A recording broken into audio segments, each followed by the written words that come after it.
On this episode of the show, I have with me Pallavi Pal. She's the head of product at Grata. We're going to be talking about finding the things your team is good at. And this actually can apply to a lot of different areas, but we're going to focus on the product team. We're going to talk to Pallavi about how you find out what that good is, and is it necessarily the same thing across teams? We're going to talk about what happens to other areas that you probably want to break into, and how do you relate some of those driving factors into those other adjacent components and areas. And is there a culture setting component of this within the product team? We got a lot of ground to cover, Pallavi. I appreciate your time. Thanks for having me on. Really excited for the conversation.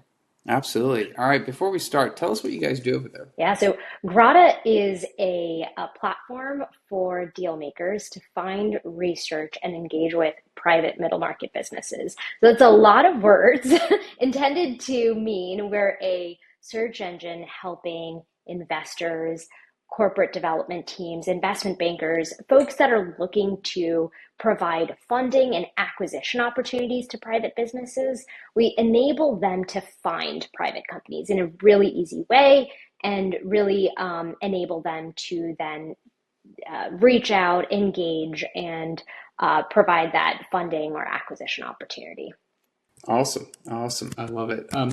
This topic, obviously, around finding the things your team is good at, I thought it's a great topic because it doesn't get covered enough. But within the context, and maybe we could talk about some of these pieces generally. I know you run product, so it'll be about product. But when you have your team and you're trying to identify what your team is good at, where do you start? How do you evaluate that? That does not seem like a very straightforward thing. Yeah, it isn't. It's a lot more art than science.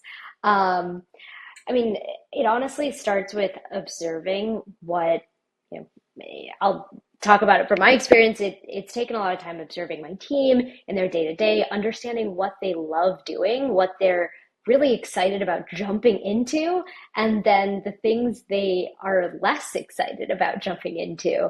So if they're taking longer to complete certain types of work, or if they're more willing to put certain types of work on pause, that is a good indication that either they're struggling with it or they're not a fan, or it's a type of skill set that they're not excited about flexing. Whereas, if they're spending a lot of time digging into a certain problem, even when no one's asked them to dig into it, that shows that that's the type of problem and project and skill set that they love digging into. Um, you know, Taking it to a more tangible example, I have someone on my team who, if anyone talks about some sort of data problem, they're the first to raise their hand to jump in and say, "Hey, let me dig in. Let me find out what's happening under the hood there, even if it's a low priority, even if, there isn't a strong direction to really understand the underlying need. This person on my team will happily dig in and jump into it. But I notice other areas where it takes a little bit longer for that same person. A lot of times that's in putting together, strategy docs to share with leadership. That's where there's a lot more time, a lot more hesitancy. So that helps me understand what this person is really excited about, but also what the person may need more help, and where I might need to lean into in order to get this person over the line. Interesting. And as I'm listening to you, I think the natural maybe question to that is if you are responsible for multiple teams, I mean, good is based on per person, yeah, the sum of the parts and all that kind of stuff. If you do have multiple teams, I mean, it seems like you're going to have to go through this exercise across multiple teams, but also if you're the hiring manager, you know who you're hiring. I mean, there's a good chance you're hiring similar aptitude, maybe different skill sets. Is finding good across teams going to be as challenging as finding good within the individual team? Yeah, so I mean, even more background. I'm lucky in that I started at Grata when there was no one in the product team. So I had I guess the blessing and the curse of being able to really build the team up ground up, which meant spending a lot of time in the interview process. That's the curse part of it. But the blessing there is through through each interview, being able to specifically hone in on the types of skill set that is valuable for a specific role. So Grata, has a primary component of Grata is a search experience. So having a strong search PM that understands how to partner with ML and data science teams, as well as that have built out, search experiences in the past. That was a kind of key component. And honing into someone with that type of technical expertise was, important for me to do in the interview round. But then also, I hired out a design team, and so the skill set there for a head of design is slightly different than how you'd imagine, a search PM, someone that has a lot more kind of eye to experiences, to understanding how the user might go through a platform and continue their journey. So, all in a nutshell, I was lucky in that I could, define out what good would look like for each of those roles up front and pick the right candidates that kind of fit that mold, to the best of the interviewing process, enabled us to, and I think that's allowed us to hire really talented, senior PMs, leads, directors, and having really top talent at the highest rungs of the growth. The organization allows us to grow, then allows us to scale and provide the framework for guidance and mentorship to other more junior individuals that join later. Absolutely. And I guess, you obviously have the luxury within the current role of building the team from scratch. I mean, that's definitely a slight advantage of how you want to build that team out. When you are actually trying to build out larger teams and you're trying to balance teams, different skill sets, and you're trying to obviously, make sure that you are maximizing the total contributions of that team. How do you pay attention to that balance within a team? You alluded to somebody's good with data, and I get that. Some people are eager who are something in their sweet spot. But across product, there's different mindsets within product. How do you balance having the right blend? It's a good question because I sometimes feel like some of those components are competing components. So, some of the facets of a good PM, in my mind, having a strong, domain knowledge, understanding the industry, understanding the persona, the user journey, the workflows, the pain points. Another facet is strong technical knowledge, understanding the product really well, the technical implications and feasibility, limitations with the product, being able to, be a good, strong counterpart to engineering, especially in the brainstorming exercises. Um, and, a third component is the ability to empathize and understand people, which feeds into domain knowledge in some ways, because this is the ability to have user research conversations, dig into customer pain points without leading them to an answer, but truly understanding what users are looking for. And building, this is a lot more of those soft skills, like building and understanding there that helps feed into that domain knowledge. And what I've noticed sometimes is that the the user research and communication kind of skill set sometimes might be competing with the skill set of having strong technical expertise and knowledge. And this is, the same type of kind of battle that sometimes I see for those looking to grow in the engineering ladder as well, because it's a very different skill set when you're an engineering manager versus an IC. And in IC, you need to have strong technical knowledge. As an engineering manager, you need to now balance kind of many different personalities within your team and manage the team dynamics. And so that's the kind of same type of competing um, skills that I see typically with anyone that's interested in entering the PM role. And what I try to do is cater my working relationship with any individual direct report to lean into that area where their skill set is not as strong. So if there's someone, in my first example, someone who's strong from a technical perspective, loves digging into data problems, but may not have that same type of leaning for strategy documents or executive communication.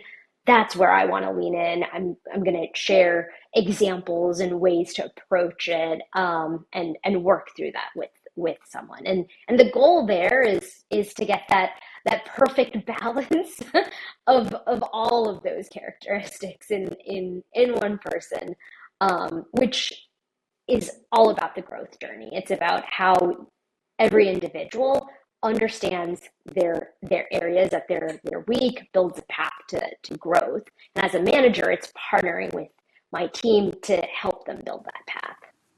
Absolutely.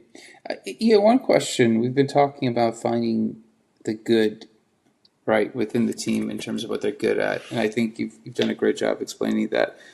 And you've been growing your team. When it comes time to actually find the next people manager within the team, I think every growing team, the goal is you're going to have more people become people managers. When you're looking at the team, we talked about identifying good. Identifying a people manager, a lot of times, well, in product, it could be overlapping skill sets, but it's a completely different skill set. People management's not what you used to do at your job. It's a brand new job. When you're trying to identify people that show the right attributes, and maybe they haven't had previous people management experience, right? Um, I guess, can you speak to us a little bit about identifying the right, building blocks for what makes a good people manager within the product space? I mean, the first step is identifying that the person wants to step into that role, because that isn't the path for everyone. Some individuals love the IC path and want to stay there and grow as a staff and as a principal. So having those conversations in routine syncs, whether it's on a monthly basis or even at at maximum, certainly at the annual kind of performance review conversation, understanding what is their perspective in terms of their career growth. Is that to step into people management? Is that to continue an IC path? Is that to leave product management because it's too chaotic and they want to, step into marketing or engineering and make a lateral move there? But then once that identification has happened, it's understanding if they have the right soft skills to step into that people management position. How do they interact with their peers in terms of just a pure collaboration basis? How do they help others within the organization understand concepts? What's their patience and ability to kind of work through problems? And if those core kind of soft skills are met and attained, and they're showing signals that they can do that type of role, then it's soft launching through mentorship opportunities. And usually what I'll do is pair someone that's a little bit more senior who wants to step into that people management role with someone more junior who requires a little bit more hand holding, that I may not be able to provide on a day-to-day basis. And that gives me a benefit, but it also gives both of those individuals a benefit as well, because someone who's more senior is looking to kind of mentor, to share their knowledge, to help others work through problems, and someone who's a little bit more junior wants a little bit more time, needs a little bit more guidance and a little bit more hand holding. And it also gives that person another perspective. It's not just their relationship with me. Now they have, a second person to bounce ideas off of and get feedback, and get resources in terms of how they can, learn new product management skill set or understand how the industry is shifting. Absolutely. I was going to ask you, we haven't talked about culture, and I there are a lot of different resources. I do hear some topics around product management culture, but we hear a lot more around engineering culture for whatever the reason. I'd like to talk to you a little bit about product culture. I guess being the first hire within product, you've been able to build it. Did you come in with hopes of understanding what you wanted to build from a culture perspective, or did you come in, evaluate the company? Obviously, you have previous experiences, so you have tools in your toolbox. Like, what was your approach in this particular position of the kind of culture you were hoping to build or achieve? The first kind of thought in my mind, what as I joined the company, was to understand the company culture and understand how the founders were thinking of, collaboration across different teams and, the values for that company. And using the way I see product is it's a subcomponent and a sub team of the larger organization. So the culture within product should embody the company's culture and values, but also have a distinct culture on its own. So what I mean by that is, Grata is a very collaborative place. One of our values is building community. We, have routine happy hours. We have funded interest groups around Broadway or arts or sports where people get together and, do cool things in the office, outside of the office. So there's this like sense of building camaraderie with each other across teams, helping each other, and all of that transcends to, getting things over the line, solving a problem for a customer, releasing a new product for, a market segment. And so the product team has to be a subcomponent of those cultures. The culture within product has to also embody the collaboration, the camaraderie, the community that we're seeing at a broader company level. And I personally lean towards that particular value because I think product spends a lot of time building and fostering relationships across the company as a function of doing their job. So building relationships with marketing, especially as we plan go-to-market strategies and launching features, building strong relationships with engineering, because in order to take an idea and translate that into something tangible, it's the hard work of engineers that get it over the line. Strong relationships with sales and CS, because we can't build, or we can't even come up with an idea if there isn't a sounding board from, with customers and prospects sharing those ideas in a particular forum. So that culture of camaraderie is particularly important within product. But then outside of that, it's also building a strong culture of, at least in my perspective, a strong culture of technical understanding and expertise. I've been at organizations where PMs lean on their engineering counterparts a lot more heavily in terms of making sense of data or making sense of why something can't work in a certain way.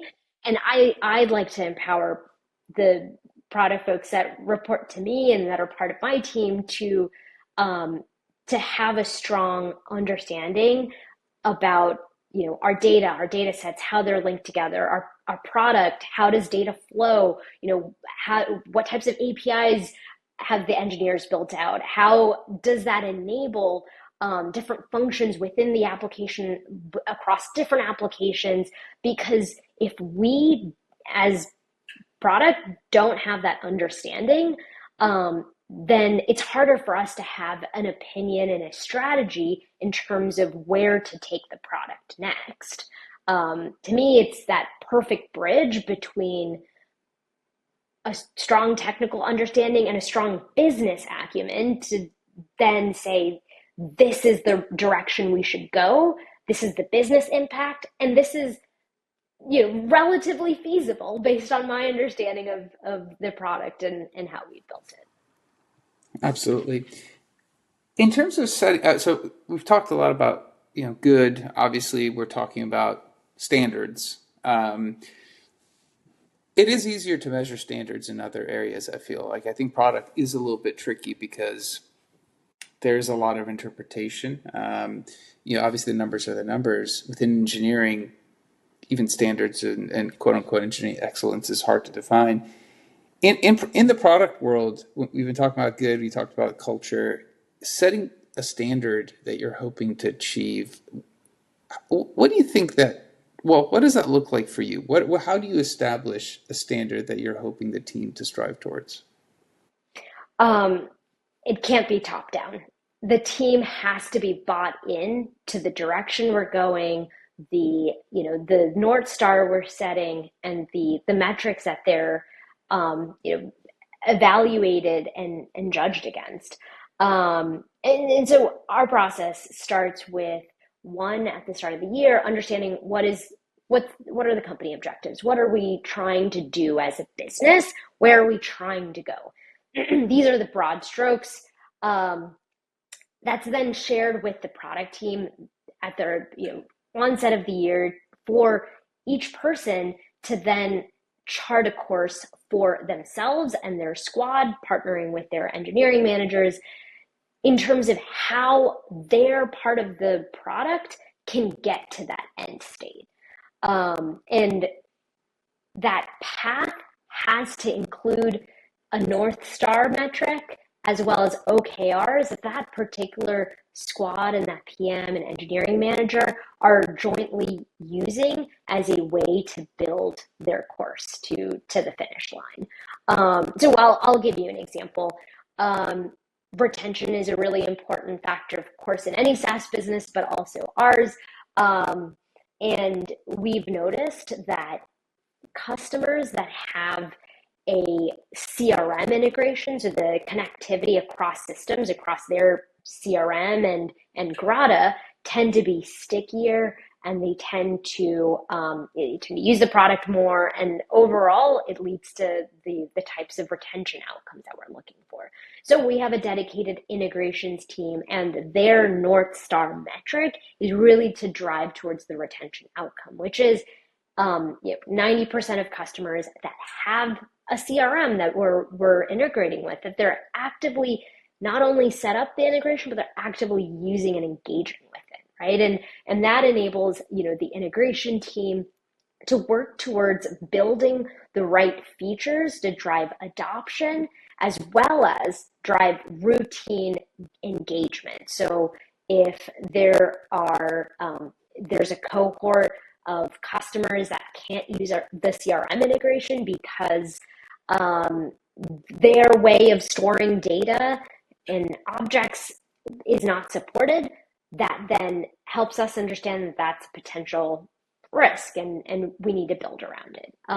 So they have a North Star metric. They build their roadmap in order to hit that North Star metric, and that North Star metric, the outcome of that is retention, which is kind of a component of what our company outcomes are. I love it. Pallavi, we actually mentioned all this, and we didn't talk about AI, which I'm proud of myself. I did not put that into the questions. I was going to ask you, if somebody does want to reach out to you to continue the conversation, I know we haven't exhausted, good standards and culture within product. Is there a good way of connecting with you? Absolutely. You can reach me on LinkedIn. Feel free to shoot me over a DM. Okay, awesome. We'll make sure to include that in the show notes. Again, thank you for being on the show. I really appreciate your time. Thanks, Amir. It was great being on the show and having this conversation. Absolutely. All right, that's it for this show. We'll be back again, different guest, different topic. Until then, two things. One, I think Pallavi walked us through a lot of different aspects of what good is for her team, especially in the product team. She was actually she was the first hire within the product team, and she was able to build out her team, and she kind of walked us through her mindset, what culture means, standards, talking about how good a cross teams looks. And I think all this is art. So I think Pallavi painted us a great picture, and I appreciate her time. Share this episode with somebody else who could benefit from it. Also, like, subscribe, comment, leave me a review. Let me know how the show's going for you. Until next time, thank you and goodbye.